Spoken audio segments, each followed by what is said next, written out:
नमस्कार दर्शकों, मैं जितेंद्र गुप्ता। आप देख रहे हैं स्टार सिटी न्यूज़। मैं इस वक्त मौजूद हूं सदर विधानसभा में। हमारे साथ भारतीय जनता पार्टी के अल्पसंख्यक मोर्चा के प्रवक्ता हैं, इस वक्त मौजूद हैं नवाब कुरैशी जी। नवाब जी सर, आपका स्वागत है। पहला आपसे सवाल करेंगे कि आपका जो राजनीतिक जो दौर शुरू हुआ था भारतीय जनता पार्टी में, कैसे और कितने वर्षों से? मैं भारतीय जनता पार्टी के अंदर 95 से जुड़ा हुआ हूँ। 95 में पहला इलेक्शन हुआ था मदन लाल खुराना, जब दिल्ली के सीएम बने थे। उस टाइम मेरी उम्र करीब 15 साल के करीब थी और मैंने झंडा ही भारतीय जनता पार्टी का पकड़ा है।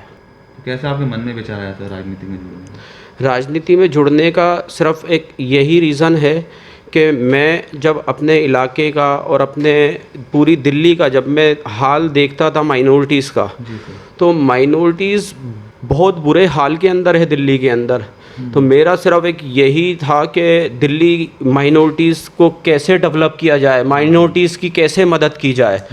तो बस मेरा एक यही रीज़न था कि पार्टी ज्वाइन करने का। और मेरे को ना ही तो मेरे को कभी किसी पार्टी से या बीजेपी से मेरे को कभी कोई टिकट का वो नहीं रहा है।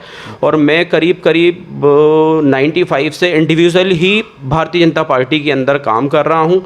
2013 के अंदर मैं डिस्ट्रिक्ट चांदनी चौक युवा मोर्चा उपाध्यक्ष था।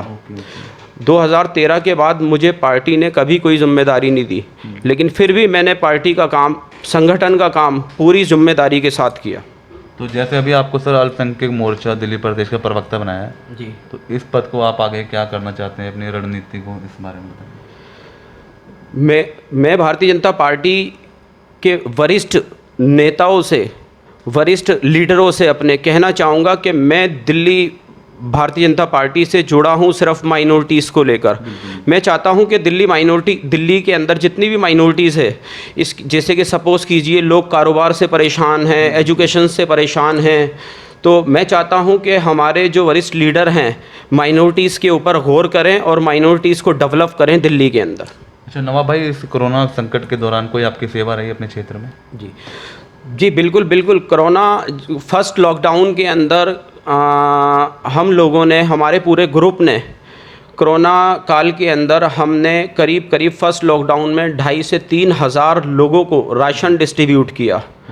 और रोड के ऊपर हमने सैनिटाइज कम से कम कुछ नहीं हमने 50,000 सैनिटाइज़र बॉटल्स हमने लोगों को डिस्ट्रीब्यूट की।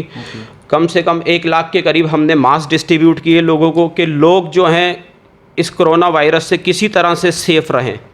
सर सेकंड वेव में कहीं ना कहीं ऑक्सीजन की प्रॉब्लम थी। जी बिल्कुल बिल्कुल बिल्कुल बिल्कुल बिल्कुल बिल्कुल।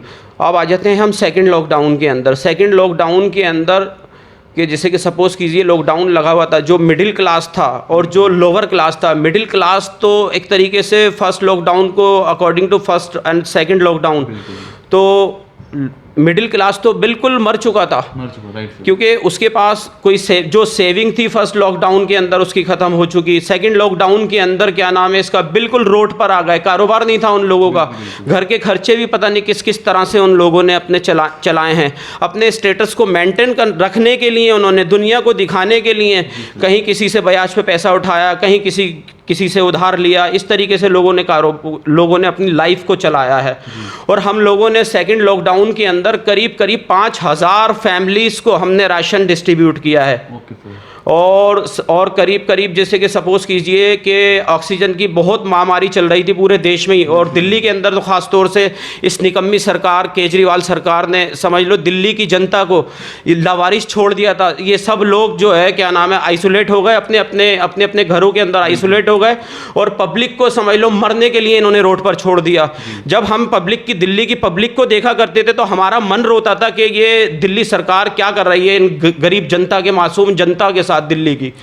तो हम लोगों ने करीब करीब 5,000 लोगों को सिलेंडर रिफिलिंग कर दिए हैं, जिसका रिकॉर्ड मेरी सोशल मीडिया के ऊपर है। आप चाहो तो मेरी सोशल मीडिया पर आप मेरी सारी अपडेट कोविड की उठाकर देख सकते हैं। मैं एक दिन भी घर पर आराम से नहीं बैठा हूं, क्योंकि मेरे को अपनी दिल्ली के लोगों की, मेरे दिल में दर्द था। मैं पूरे सेकंड लॉकडाउन में रोड पर उतरा हुआ था। जिस तरीके से भी हमारे से मदद हो सकती थी हमने लोगों की मदद की। अच्छा नवाब भाई, जैसे दिल्ली के 7 साल हुआ अरविंद केजरीवाल जी को, अगर विकास को लेकर बात कर लें सर, क्या लगता है दिल्ली में कितना डेवलपमेंट हुआ है?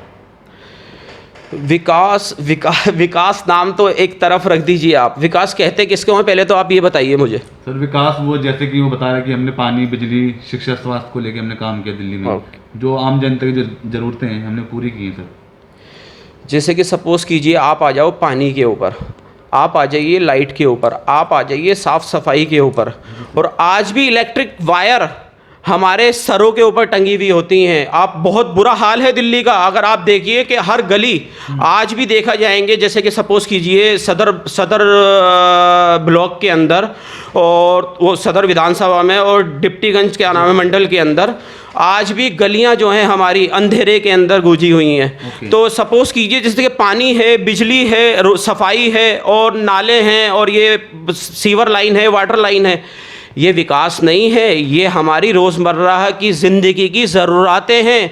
अभी तो इन्होंने ज़रूरतों को भी पूरा नहीं किया केजरीवाल साहब ने, विकास क्या खाक करेंगे ये? विकास किस चीज़ का नाम है मैं बताता हूँ आपको।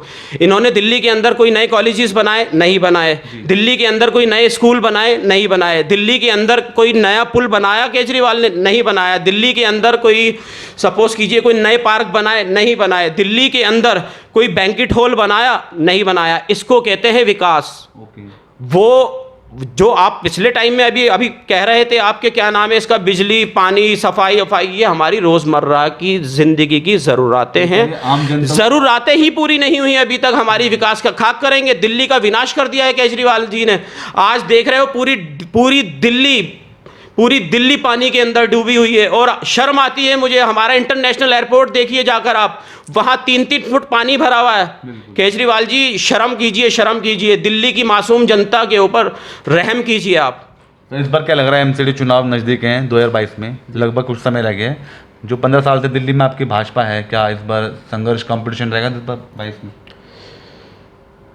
2022 के अंदर भारतीय जनता पार्टी फिर दोबारा से निगम में सरकार बनाएगी और फुल बहुमत से सरकार बनाएगी। कर्मचारियों को समय पे वेतन नहीं मिल पाता, डॉक्टरों को वेतन नहीं मिल पाता। इस कोरोना काल के समय में काफ़ी उन्होंने अपनी जान हथेली पे लेके उन्होंने काम किया, उनको वेतन को लेके क्या प्रॉब्लम रहती है एमसीडी में? एमसीडी टाइम टू टाइम ही पे करती है हर डिपार्टमेंट को। दिल्ली सरकार ही जब पैसा नहीं देगी तो एमसीडी कहाँ से दे देगी पैसा, ये बताइए। दिल्ली सरकार ने पैसा रोका हुआ है, और दिल्ली सरकार जब पैसा रोकेगी तो निगम में हम किस तरह से देंगे कर्मचारियों को पैसा? जनता पिस रही है इन चीज़ों को लेके, तो जनता, विपक्ष, विरोधी, आप जो कर रहे हाँ, हैं, तो बिल्कुल जनता पिस रही है इसके अंदर, और ये केजरीवाल जी को सोचना चाहिए, शर्म करना चाहिए। और जिस जनता ने, केजरीवाल जी मैं कहना चाहूँगा, जिस जनता ने आपको इस सीट पर बिठाया है, सन 2022 के अंदर ले लो या आगे 24 के इलेक्शन में ले लो, ये जनता फिर दोबारा से आपको उखाड़ फेंकेगी। जनता बहुत परेशान हो चुकी है दिल्ली की आपसे। इस एमसीडी चुनाव को लेकर अगर मैं बात करता हूँ नवाब जी, क्या आप इस एमसीडी चुनाव की दौड़ में हैं आप? देखिए, मैं एमसीडी चुनाव की बात, मैं चुनाव लड़ने के लिए राजनीति नहीं कर रहा हूँ। मैं फिर कह रहा हूँ आपसे, मैं दिल्ली माइनॉरिटीज़ को लेकर उनकी मदद करना चाहता हूँ, और उन लोगों को किसी ना किसी तरह से रिलीफ मिले सरकार की तरफ से, मेरा तो यही व्यू है। और दूसरी चीज़, जैसे कि सपोज़ कीजिए अभी आपने कहा कि आप एमसीडी टिकट की भाग दौड़ में लगे हुए हैं, तो मेरा कोई विचार नहीं है लड़ने का, और मेरा एक ही रीज़न है, सिर्फ माइनॉरिटीज़ को लेकर। ठीक है, एमसीडी से या विधानसभा से रिलेटिव कोई समस्या बनी हुई क्षेत्र में? बिल्कुल सदर विधानसभा के जो विधायक हैं सोमदत्त जी, थाने बाड़ा हिंदराव में इनकी गुमशुदा की कंप्लेंट लिखवा रखी है हमने, और जब से ये सेकंड टर्म में जब से ये जीते हैं, बाड़ा हिंदराव के अंदर इनको आज तक नहीं देखा गया।